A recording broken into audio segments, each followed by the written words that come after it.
Hi everyone, आज हम पढ़ने जा रहे हैं क्लास 3 से इंग्लिश रीडर, जिसका लेसन 2 का फर्स्ट पेज हमने कंप्लीट कर लिया है और अब हम इसका सेकंड पेज का भी हमने सेकंड पेज के भी पैराग्राफ कंप्लीट कर लिए थे और आज हम इस चैप्टर को कंप्लीट करेंगे। ओके, ये हमारा लास्ट पेज है और इसकी स्टोरी भी यहाँ पे एंड हो जाएगी।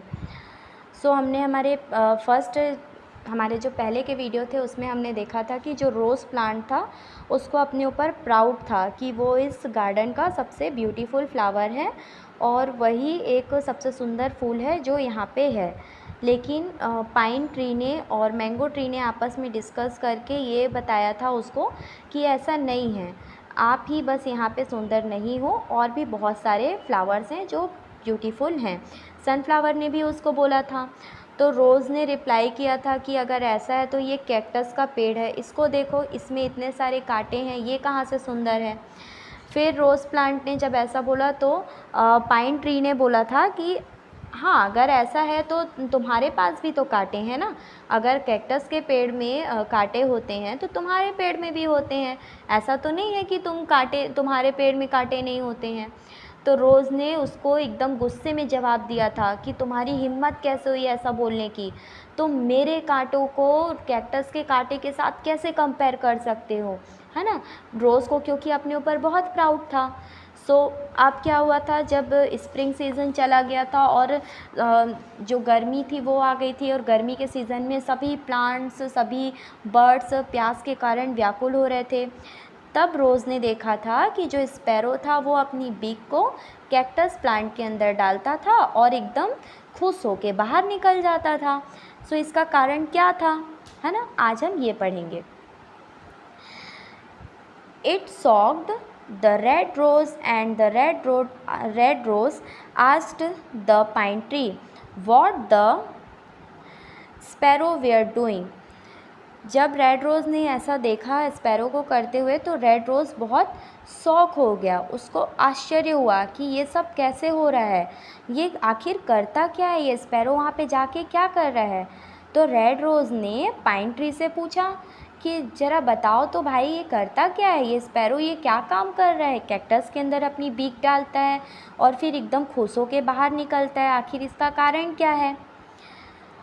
The pine tree said that the sparrow got water from the cactus.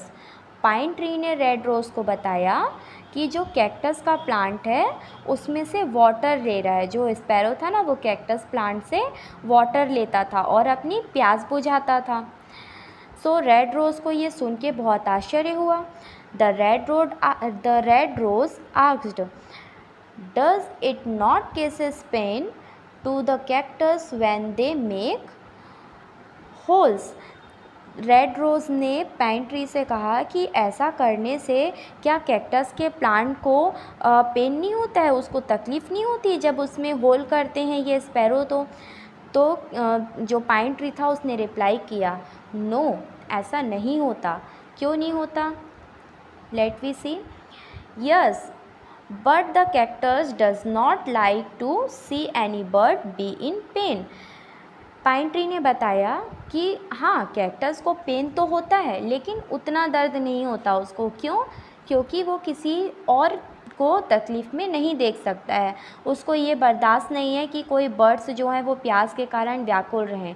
अगर वो किसी को पानी दे सकता है, उसकी प्यास बुझा सकता है, तो वो उसके लिए कुछ दर्द भी सह सकता है। ठीक है, उसने बताया कि पक्षियों की प्यास को बुझाने के लिए जो कैक्टस का पेड़ है वो दर्द को सहता है।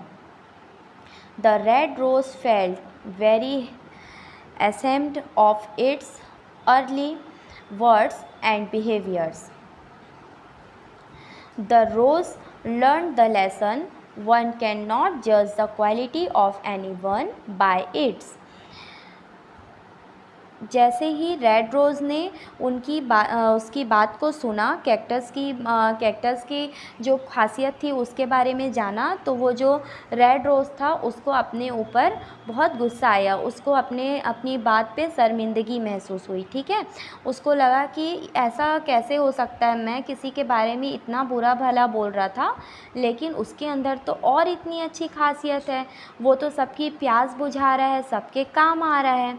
ओके। सो रेड रोज़ ने क्या किया, उसने अपनी बात के ऊपर उसको शर्मिंदगी महसूस हुई, उसको बिल्कुल भी अच्छा नहीं लगा कि उसने ऐसा कहा कैक्टस को, और वो बहुत दुखी होने लग गया। Okay. And then Appian says, so it does not matter how little a person or thing is, but they all serve some purpose. ठीक है।